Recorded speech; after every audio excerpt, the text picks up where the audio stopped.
Oh, that's also an interesting question because it's something that I think, I mean, it's probably not answering your question, but something that was challenging for me was I ended up doing a very multidisciplinary work, which meant that I kind of needed to talk to two communities and be expert in two things.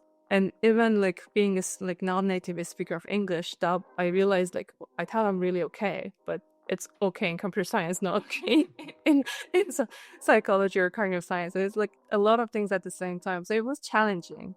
It's like, what machine learning researchers, most of the people who were around me found interesting was not how, children learn language, but there were aspects of that problem, which is really like a translation problem, let's say, that they can think of and they can kind of like get excited about. But at the same time, cognitive scientists might not necessarily care about the same things that I found it interesting in the modeling side, but they cared about understanding or like explaining behavior.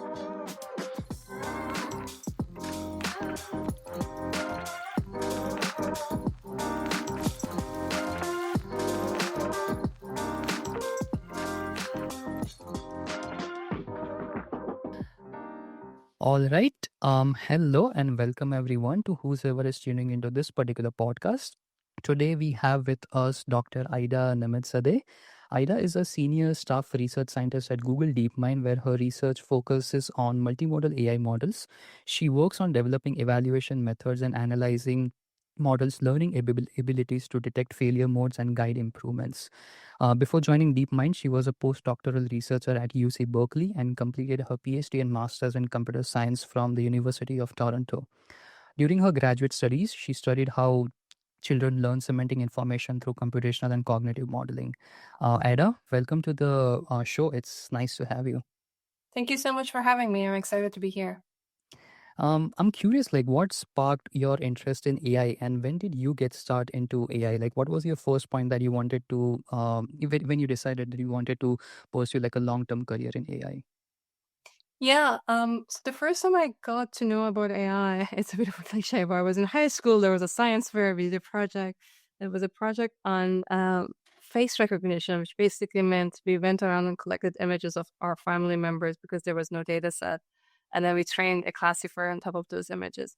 I don't think I actually knew I wanted to study AI back then, but I ended up basically doing computer engineering for my undergraduate studies and then being more excited about research. I learned about machine learning first, and then I also learned about cognitive science towards the end of my undergraduate studies. So I wanted to do something in between, and then I applied for PhD programs that kind of enabled me to do that. Nice. And you have like kind of a unique trajectory, like you mentioned. Like you have a hint of cognitive science that you have learned in your graduate studies. So I wonder, like, do any of those traits, like, do you follow any of those skills that you learned in your current research work at Google DeepMind? And like, how did that career trajectory influence your interest into the specific area of research you're working on at? Yeah, I think it has, and some of it being maybe not necessarily very intentional.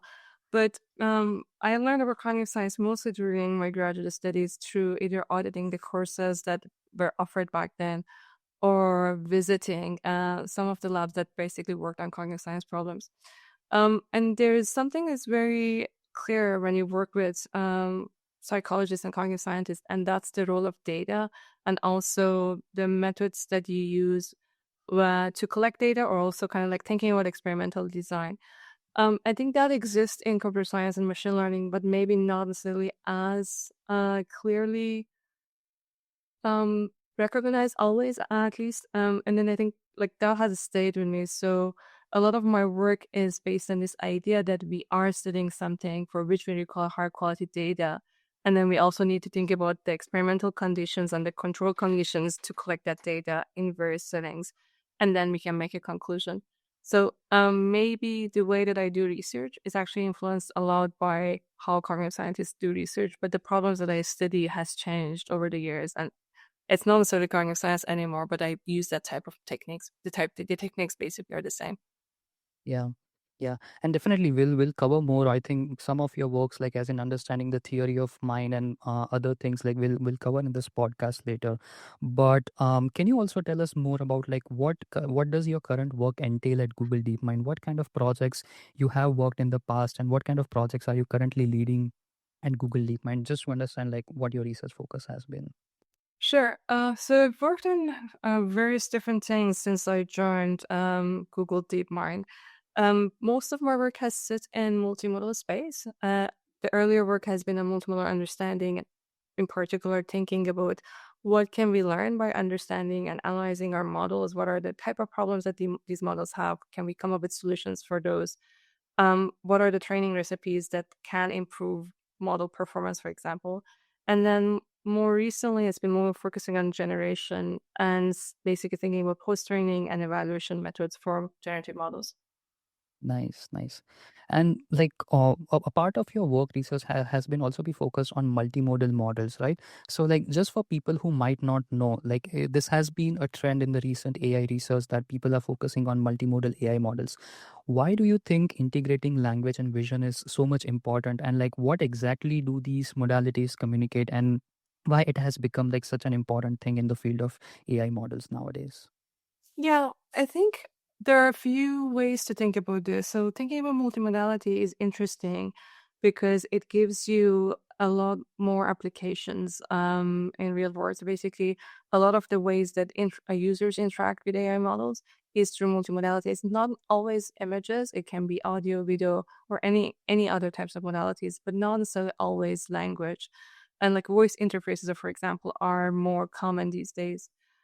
So in terms of like finding problems that have like high impact, I think that's one way to think about multimodality. In terms of interesting research directions, working with multimodal data is a bit more challenging because although I started, in an NLP basically career, like thinking about language, but as soon as you introduce another modality, the way that you need to think about how these modalities map and how these modalities actually translate to each other, whether they do, is is a new problem that you need to think of. Sometimes they bring um kind of like additional views of the word, so they make the problem a bit easier because you get some information that exists in a modality that you might not have in language.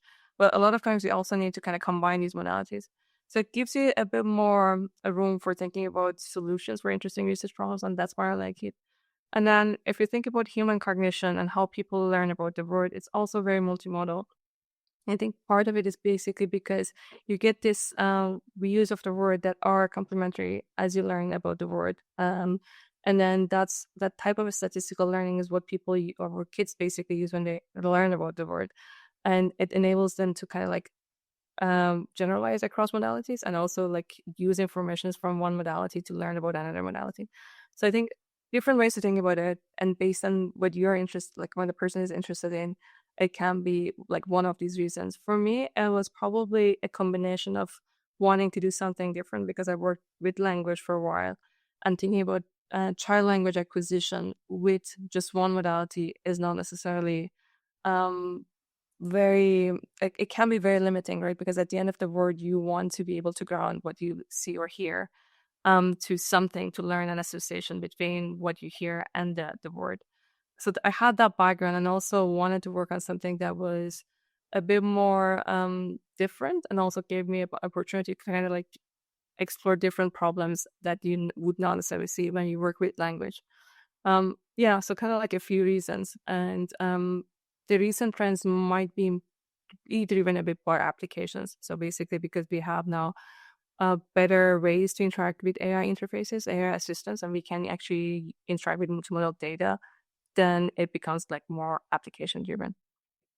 And do you envision, like, I think recently we have like language and vision data that is like amply available to train these models. But hypothetically speaking, in the next few years, like, would you imagine that to make like a truly intelligent model, we might have like other modalities like sensory and like other inputs that how humans process information? Would that be a trend if that were to become possible to train models on?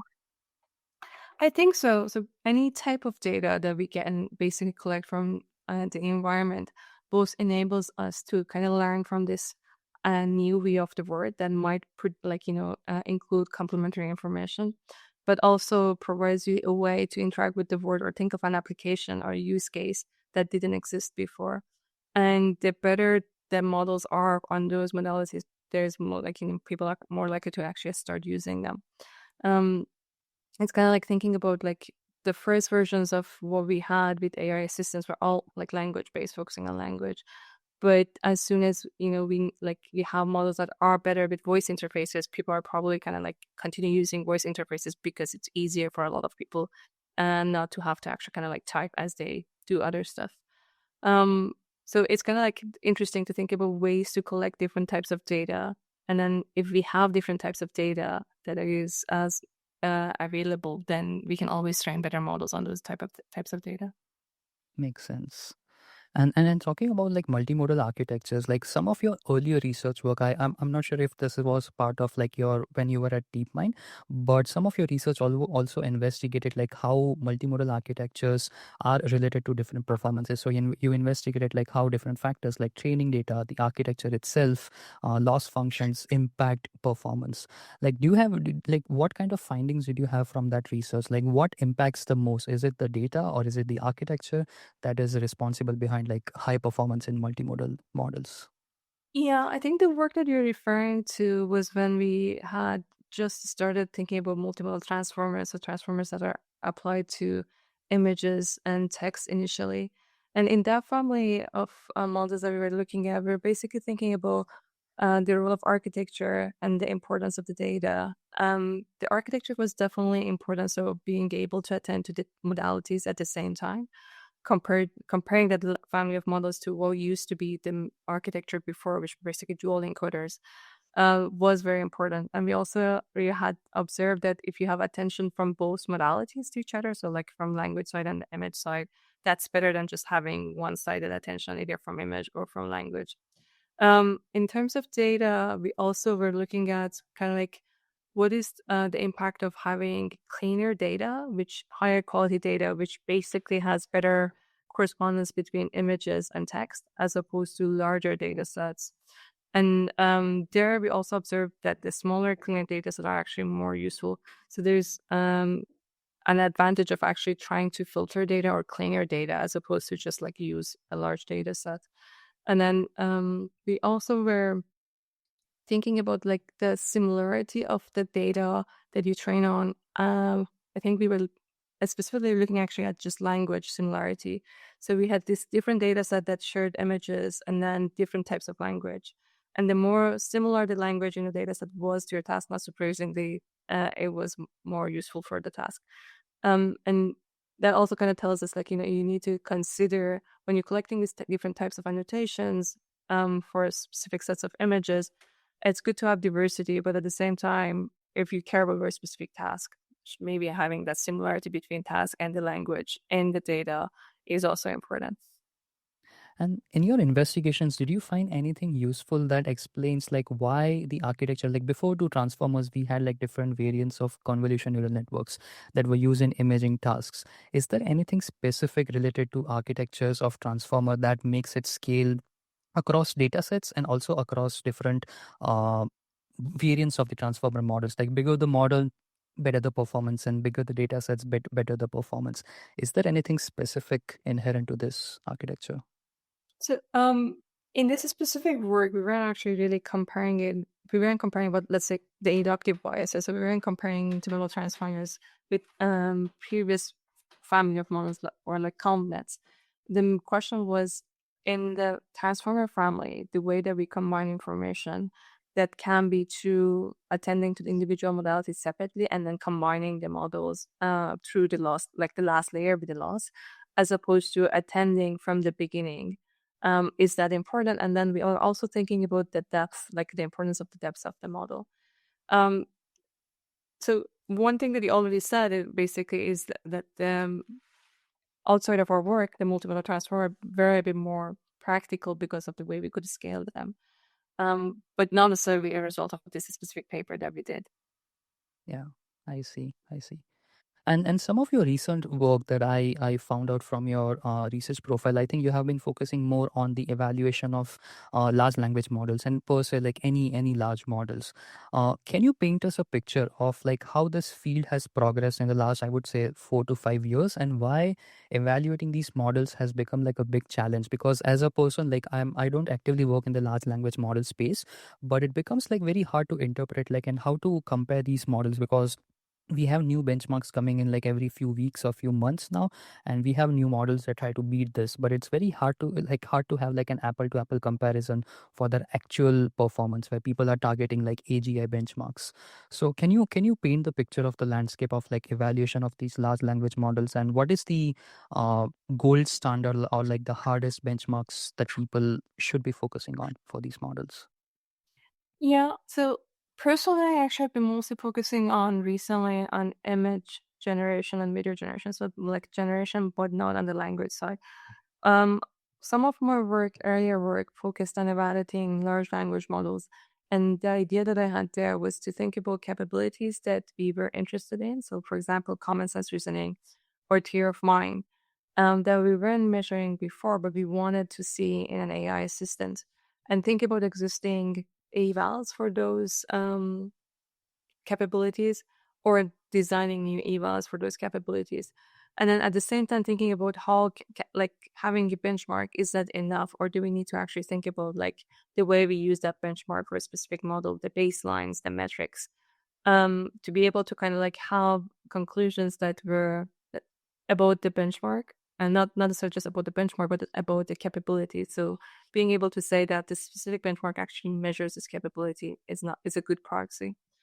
But the evaluation of our models is hard these days because they're really good at many things. So, like coming up with ideas and ways to evaluate them has become a bit more challenging. And I think that makes the evaluation work actually a bit more maybe important and also, like to me, it's been always interesting, but maybe more interesting to more people because then you have a place to innovate and you all have to innovate very quickly and very fast because like something that we may come up right now might not be very useful in the next few years. You kind of like need to actively work on it and iterate. And I think it's fine to look at many, many different things, but you need to be clear that each benchmark is measuring certain things and it's actually a good measure of what we want. Sometimes I think what's missing from the work that focuses on benchmark development is there will be a data set. We think that data set should measure a specific capability that we're interested in, but the work to show that the benchmark actually measure this capability is missing. So like data space, I think, is an important space. And also that showing that that capability is important either because we learned something about the model or because we can actually translate it to a real world application. Those are, I think, all very important and interesting questions to kind of like focus on. Yeah.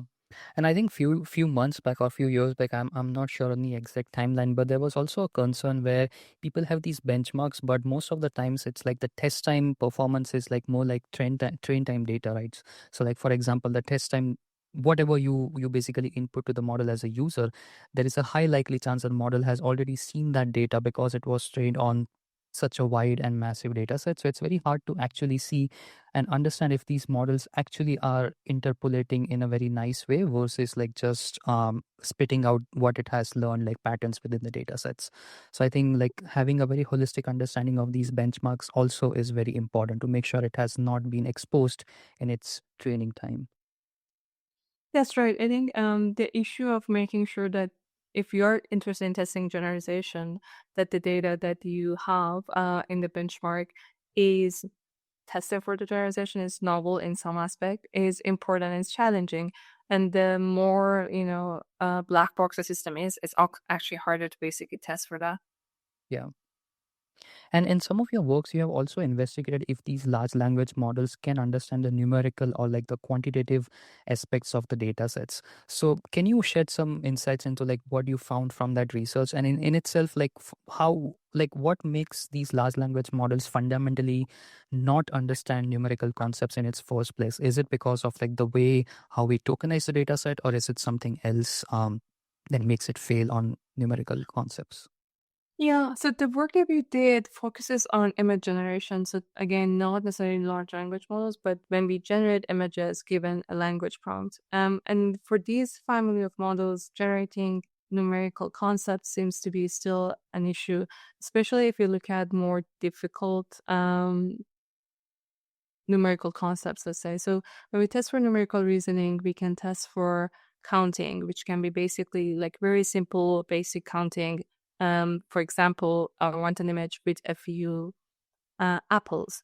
But you can also have like more complex linguistic structures where you combine numerical reasoning with a few things, have multiple numbers, or have numbers that are approximate. So, for example, I want many apples versus a few apples.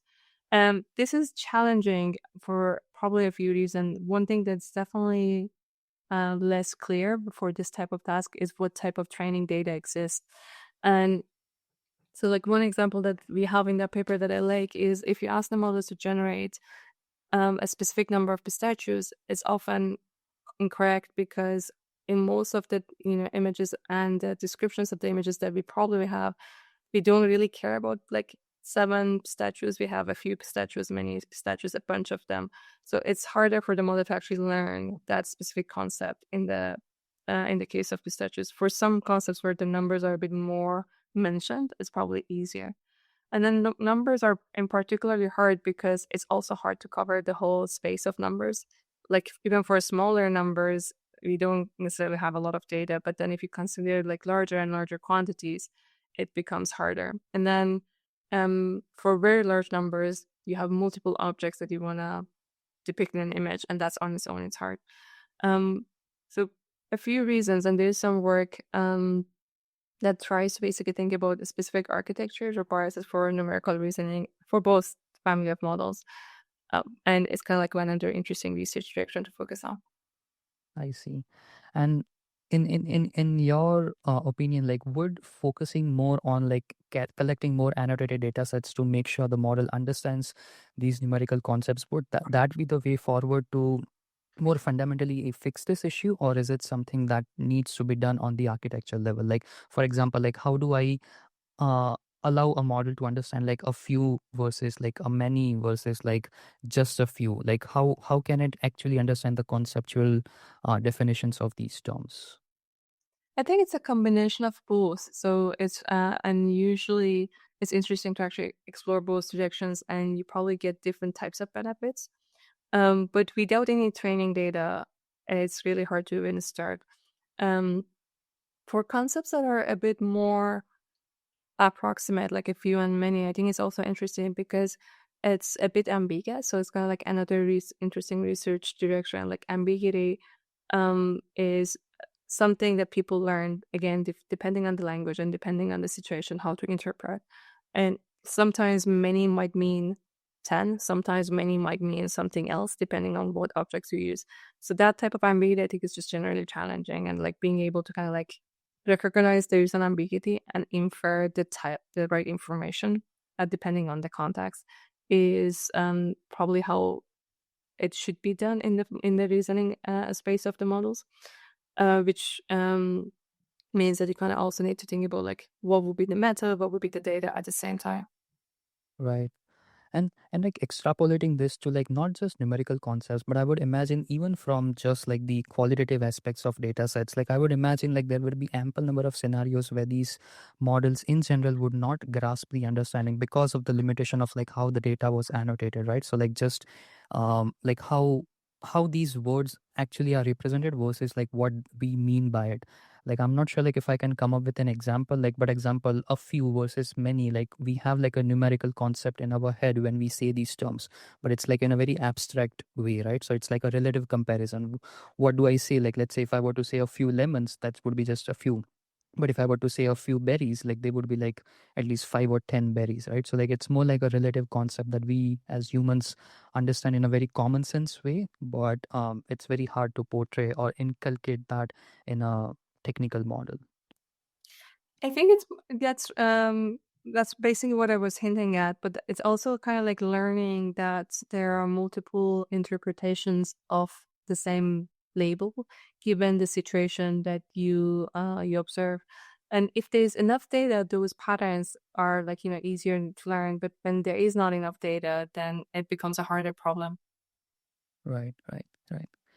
And we did briefly talk about like the theory of mind as an approach to like AI models. Can you elaborate more on that? Like can you define, like I would assume like not a lot of people would have the understanding like what does exactly having a theory of mind means. And what is its connection to AI models? Sure. So, in terms of like what it means, basically, theory of mind refers to this ability that people develop, or children develop, basically, to be able to reason about another person's mental state. So they realize that their own mental state is not necessarily the same as a different person's mental state, and that might not also match the reality of the world. So the reality of the world might change, but you might not know your mental state might not have been updated. For example, you may still think the location of a cup is in the kitchen where you left it, but somebody might have moved it. And if you go to the kitchen and don't see the cup, you can infer that that cup has been basically moved by a different person. And this is something that we developing around the age of 4. It starts from an age of 3 or 4 and then continues to age of 7 and 8. Oh, so it's interesting in the context of the AI models because, again, if you think of an AI assistant that you want to interact with, and if you as a person are reasoning about mental states of others, um, you probably would also reason about the mental states of an AI, and you want an AI to be able to reason about your mental state. So, kind of being able to maintain different versions of reality, like your belief, the AI's belief, another user's belief, as opposed to where like the actual reality, I guess, is interesting and important. And the work I've done is actually before, it's now probably very old. It's before large language models. It was when we were, as a field, very interested in this family of models that have memories. And like we basically were exploring if additional memories where you can embed the context in would be helpful for reasoning tasks. And basically around the time that the Babi dataset, for example, was developed. And I got excited about the theory of mind. Back then I was basically at a cognitive science lab. And it was kind of like a way to use the knowledge that we had from human psychology or human development to come up with a better evaluation benchmark for a task for AI models. And in particular, we wanted to kind of test these memory augmented models and see if they are able to reason about different states to be able to actually answer this question of whether they can maintain multiple states or whether they really just memorize slots that are different parts of the story without identifying the participants and their mental states.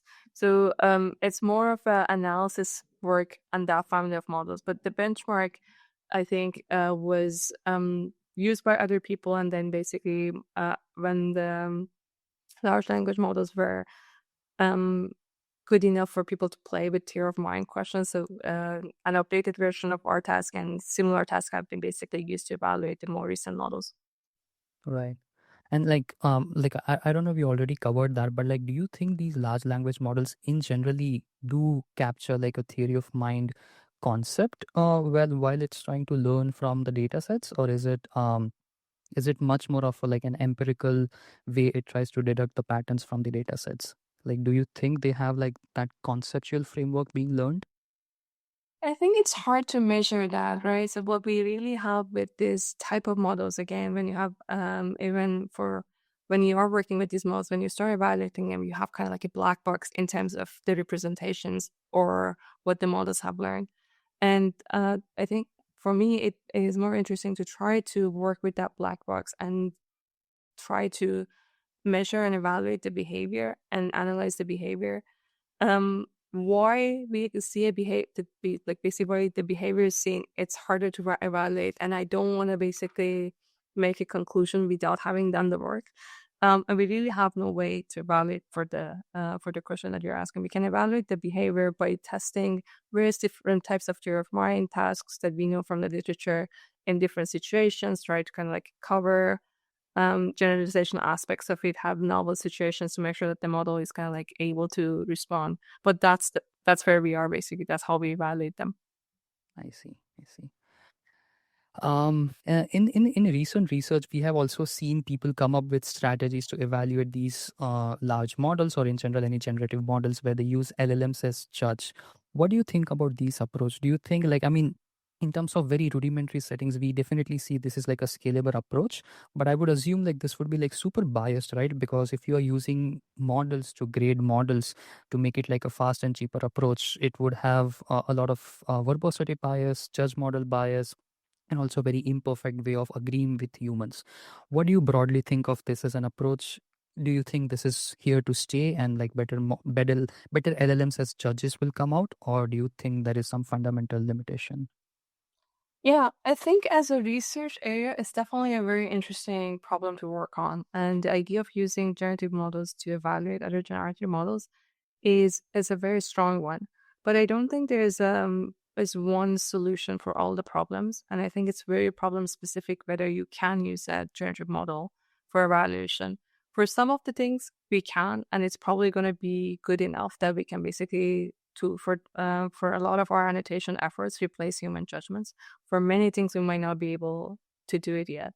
So for the work that we did where we are evaluating image generation models again, the idea that we had was to come up with generative evaluator for the models, but at the same time to show how these evaluators compare to humans when they are good at where we can trust them, and then similarly when they are not really good at them and we cannot trust them. For that specific task, again, for problems that are still hard for our generative models to evaluate, using an evaluator was not a good idea. So you could kind of divide it based on, do we have a generative model that is really high accuracy for this specific capability that we're interested in or not? And then for some of the things, I think one interesting observation, for example, is for some of the evaluation data points, humans agree a lot. So you get high inter-annotator agreements. For some cases, it's even hard for people to agree, maybe because the task is a bit more subjective, or maybe the task that you define is a bit more ambiguous. So for those data points, then if you care about it, like learning that, maybe it's better to get like, human judgments because you then can measure this type of variance in the data. If you have just one evaluator, which is a generative model, then you'd kind of lose that variance. You can sample multiple times. You can use different um, auto evals or like generative models for evaluations. But the question whether that will be the same type of variance or variability, I think is interesting to explore for the given task. You also mentioned this idea of like models being biased. I think that's a separate issue. So one issue is whether we can get similar judgments as people for a given task with a generative model. The other question is whether they have biases that might be important and change the outcome of the evaluation. So again, I think this kind of depends on the task because depending on the task, if your models are giving you the same judgments as people, then it's probably fine. Um, Annotators, people come with some subjectivity and bias, and I think for the task that we consider human judgments as one data point, um, those are the tasks that for which we can get define this as tasks such that we can get rid of the subjectivity. If not, then I think even for people, we really need to collect a distribution of ratings or samples and work with distributions, not one data point or one score. And then the equivalent would be, can we kind of think of similar ways of modeling this type of subjectivity or variance with our generative models? For most of the things that think be a study, we try to get rid of this distribution comparison, maybe because it's more challenging. But for some of the like maybe more creative tasks are actually a good example. That is an interesting question to explore. Like, can we actually kind of like replicate that? Yeah, yeah. Because in general, I think the idea of like, because I traditionally don't work with like large language model research. Mine is much more traditional. Traditional. I mean, yeah. In this sense, like even traditional means like deep learning, but still like the traditional deep learning applied to medicine research.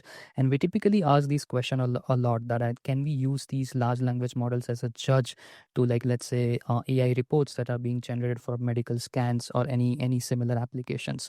And just having LLM as a judge typically will completely overfit the data set that it has been trained on to judge or like evaluate on. And most of these medical scenarios every now and then typically break the barrier of out of data generalization, right? So like it's very hard to evaluate these approach in a very fundamental way, but most of the researchers in this field are like naysayers for these approaches. But yeah, it's very fun to see how this field is evolving. Interesting. Yeah. And like I'll take a moment to like at least zoom a little bit out, like so like zooming out just from your area of niche of research and try to understand like you feel this field has more digress towards like understanding versus scaling approaches. So like previous to like at least the deep like the chat gpt arena, or like people having developing the large language models, people were focusing on like efficient models. People were focusing on like efficient transformer models, efficient convolution neural networks. But nowadays, the focus is heavily on like collecting data sets, annotating it, and training bigger models so that it can achieve not just one, like you said, like multiple capabilities at the same time. Do you feel there is a push towards research in this field compared to like achieving efficiency or like making more intelligent models with lesser computation or lesser energy? I think Right. so, yeah. So, I mean, if you think about it, there are still like the use cases that we have for efficient models. There are still there, and because of that, I think it's actually interesting and relevant still to work on this type of problems. I see. I see. And in general, for the AI research, do you notice the publish versus perish culture? Like at least people who are still in their early grad studies, or like people who are broadly in the field of AI research. At least I recently graduated like a couple of months back, and I was in the field of like PhD academia, and there was obviously like a the race to like publish versus perish. And me not coming from the NLP domain, I always felt like people are publishing so much in the other field compared to what I am working on. Have you ever felt that being a researcher at Google DeepMind, or even before that, just being a student, there is a race towards publish versus perish culture, and like how does it impact the AI research broadly? Yeah, it's interesting. I think publication is important, especially when you start your research career, because it's a way to learn how to formulate a research problem and also share the results with other researchers. So, like, you're not only publishing because you want to be known, or you want to be able to kind of like other people know you. It's also a process of like learning how to do research and how to share those results in a way that other people can engage with. um I think for me always it's more about the type of papers, and the number is less important. So this idea that you kind of like you need to publish more, um it might be important in I'm imagining in some context it might be important. But for me, I think if I see an interesting paper from one researcher, as opposed to like 10 papers that I kind of like don't necessarily engage with as well, I prefer the former. And if like what I want from that paper is to teach me something interesting, and also show me that this person can do research and communicate. So it's kind of like how I think about it. Um, there are probably other ways to have impact and also be known in the field. And I think depending on the type of career people pursue or the type of thing that they enjoy, they choose different ways of, engaging with the research community. Like writing research blog posts is an interesting way that I think a lot of people have started engaging with the community. Potentially, it actually a good research blog post might be even more read than similarly a paper that is on the topic, because people also kind of like this idea of being able to digest a few things and share your findings and experience. um yeah, so I think as a PhD student, definitely people need to publish still, and it's good to publish. But I don't know, like the parish part, I think it really depends on like where you are and what you want to do, and if it's something that you kind of find meaningful and useful in your career. Yeah, absolutely. And one of the nice things that I've realized about computer science as a field is there's so much amount of open science that is being published, right? Compared to other hard sciences, like be it archive papers or even like just like you mentioned, blog posts, or even like for me who recently was a more hands-on person, like just the code, like just code repositories that we were able to find online as a young student, like just playing with like just a decent enough laptop to train a very small neural network that gives us a very strong understanding of like how a loss converges. It's very like the entry or like a barrier to enter this field is so low that people can give their hands on to develop things or even like do research that is very unique to computer science compared to other sciences where the establishment is very unique and like only few people in the field have access to. Yeah, I agree. I think not being dependent on very restricted lab settings makes this type of science actually much faster and easier. Yeah. Yeah. And like how does like you have been working with DeepMind for like, correct me if I'm wrong, but like more than 7 years, right? So how has that experience been? Because DeepMind, the reason I ask this is most of the audience for this podcast is AI researchers or like AI newbies, and DeepMind is one of those labs everyone dreams of being working at. So like it's one of the premier labs where research comes out that is very fundamental to changing the field in general. So like how has the experience of working as a at DeepMind has been for you, and how does it differ from other labs or other places that you have previously worked at? How does the work culture differ in general? So I only worked at academia and then moved to DeepMind. And for me personally, I was searching for a research career, and that was a place that gave me the freedom and the opportunity to actually pursue a research career. It's harder to do the comparison because of that, but what I can tell you is what I wanted, and basically how I managed to find a balance between being able to do research and at the same time like find interesting, more, let's say, practical applications of the research.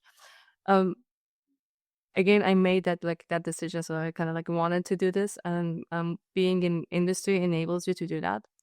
It's different in academia in certain ways. In certain ways, they are very similar. So, as an academic, if you take an academic job, you're actually after your PhD, you have to do a few other things other than research. There's like, the teaching, the grant writing, the admin part of the job. If you move to research and industry, those are not necessarily things that you need to do. If people do it, they kind of choose to do it. At the same time, like in academia, you work with the students a bit more. Like, part of the experience is being able to actually work with um, students, training them, mentoring them. In industry, that's again like something that people can choose to do, but not necessarily a big part of the job. So depending, I guess, I think, what a person finds fulfilling, they can all be very good solutions to different problems, let's say. For me, it was mainly about being in a place where I can interact with researchers easily. I can learn a lot, and I also have the opportunity to work on research problems that are a bit more multidisciplinary, which was kind of like, related to my background. And it was a great place for all of that. So I was very excited to accept that job when I was offered it and moved to DeepMind. I see. That's very interesting. Yeah. And now that looking back, so just a bit of context for the next question. Typically, when I started this podcast, my goal was to understand how to break into the field and maybe share that experience, because AI as a field, like 5 or 6 years back, it used to be like very intimidating for people who do not have the background to high universities or like maybe who are working at the big tech companies. So they always feel intimidated. And I used to ask questions specific to how to break into this field. What are the myths? And so my next question is much more of a transition question, like based on like how I have interacted with my guests past. So like I mentioned, like AI as a field is very unique. So looking back, would you recommend people who want to get involved into AI to do a PhD or not? Because nowadays it's much like it has much of a flavor of ML engineering as to compared to like ML research. I think there are more people who are building tools that have a specific niche in software engineering, ML ops, that are essential for ML tools in general. Who would you recommend, like who should do a PhD versus who should not, actually, because that could turn out bad for them? It's an interesting and kind of hard question to answer. It's hard to come up with a recipe for me, to be honest, but I feel like it's based on what you are interested to experience and how much time you want to spend on it. So doing a PhD gives you an opportunity to, depending on the lab that you join, but it can give you the opportunity to explore without any restriction. Basically, just kind of like spend time thinking and learning. And you can also learn certain skills depending on the lab and where you end up. which are really like research skills, sometimes um, maybe critical thinking skills, like different types of um, problems gives you different opportunities to learn new things. And you're also kind of, surrounded by other people who are excited about similar things that you're excited about. It's very unique in that sense. But not all PhD experiences are the same, and not every PhD experience might give you everything that I just mentioned. So for a person who's curious about some of this or wants to kind of like pursue one topic in depth and is happy to spend time on it, I think they should give it a go. Um, if they are unsure, maybe it's good to start with a similar experience, a master's program, research experience or undergrad, and get a flavor of it and see if that's for them. Um, I think as a PhD student, you learn to deal with uncertainty of research very well. It's kind of part of the job. You learn that a lot of the ideas that you have are not gonna work, and hopefully that's okay. So these are the kind of like things that you gain in that experience. But if the goal is to end up at a job which is, you know, a typical job in AI industry, do you need the PhD? I'm not sure. I think maybe not. Maybe basically I think depending on what you learn through that PhD, you might bring a different thing to the picture, but you may as well succeed depending on the definition of success without a PhD. So really hard for me to answer this because I think it really depends on the person and what they want. And then finding a place that kind of like matches what they want. Yeah, yeah. And just to add on to that, I think just in the last few years, the AI as a field has matured a lot. So now it's getting to the phase where you have more engineers building tools out of the research that has been hypothesized over the years and like experimented on. And it really varies. Like a nice thing about AI research in general, because a lot of people ask like, should I be focused on vision, robotics versus language processing, large language models? And at the end, like I used to worry a lot because I got started in like AI applied to medicine as a field, and got worried that would I have any prospects in just the general AI field that is applied to broader domain. And one thing I learned is, if you spend few years, like you mentioned, like if you spend few years, the commonalities of research is very general for all the applied domains. So it doesn't matter if I work on like AI applied to medicine, but I can clearly translate that skills that I've developed into like other fields, let's say AI applied to image generation or like other tools. So it's very translational, or like it's very interdisciplinary in that way. So this is a concern most people have, like when they start like a 5-year journey, which feels like an endless journey. So I think a lot of people get worried, but yes. Yeah, it's. I think a PhD program has a lots of ups and downs, and part of it is uncertainty, and parts of it, like being in a very fast-paced field, it can be difficult. But I think it's hard to come up with a recipe because different people will have different experiences in the same place. And also not all the PhD experiences, depending on the place you end up, will be will be the same. Maybe there are similarities. Same with industry job. I think there's like, again, it really depends where you end up, the team, the problem. And if you enjoy that. So it's hard like to kind of like come up with it. This is the best way to do research right now or like to succeed right now. Yeah. And one last question I have is, like, looking back, would you do anything differently if you were to choose a research topic versus like an advisor slash university? If you were to do your graduate study, would you do anything differently, or would you leave it to fate that, okay, I'll just do research and let's see how that field turns out to be? Oh, that's also an interesting question because it's kind of like assuming if I will be a different person or if I'm the same person making the same decision. Something that I think, I mean, is probably not answering your question, but something that was challenging for me was I ended up doing a very multidisciplinary work, which meant that I kind of needed to talk to two communities and be expert in two things.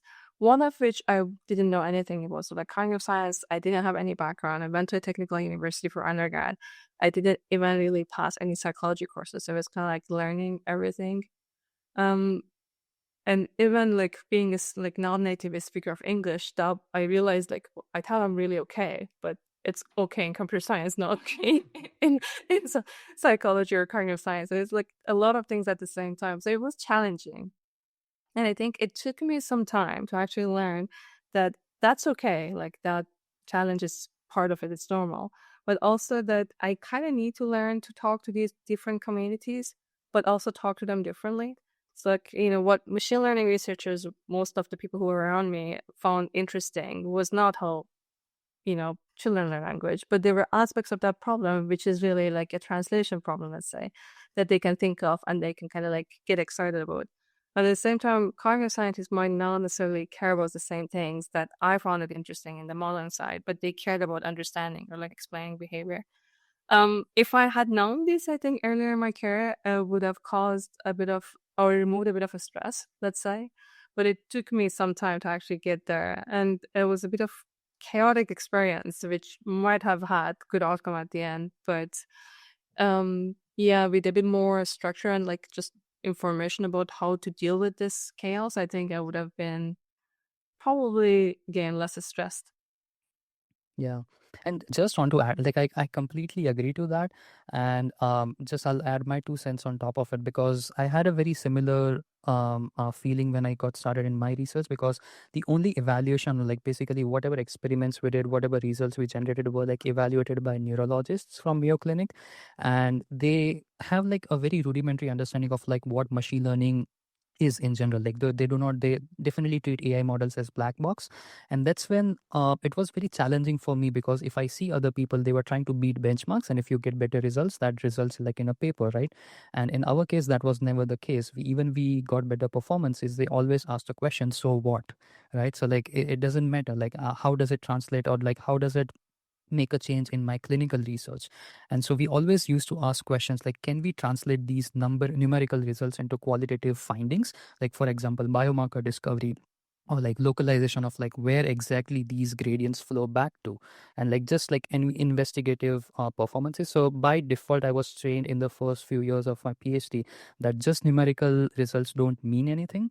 And talking to them, like if I were to explain to them like how a transformer model works, my new variants or my new loss functions, and just talking to them, because whenever you trigger a terminology from computer science, they would be lost. So my advisor will constantly say, you can talk technical to me, but whenever we are presenting to them, we have to just dial it down. So that breadth of knowledge versus depth of knowledge, and the transition between these two really helped me understand how to communicate ideas. So I completely understand. I think that also gave you a skill that is very unique to not just being a computer science nerd. Not to undermine like the benchmarks that we have in computer science are wrong, but it's sometimes nice to have like a zoomed out version of this research to understand what impact it really drives.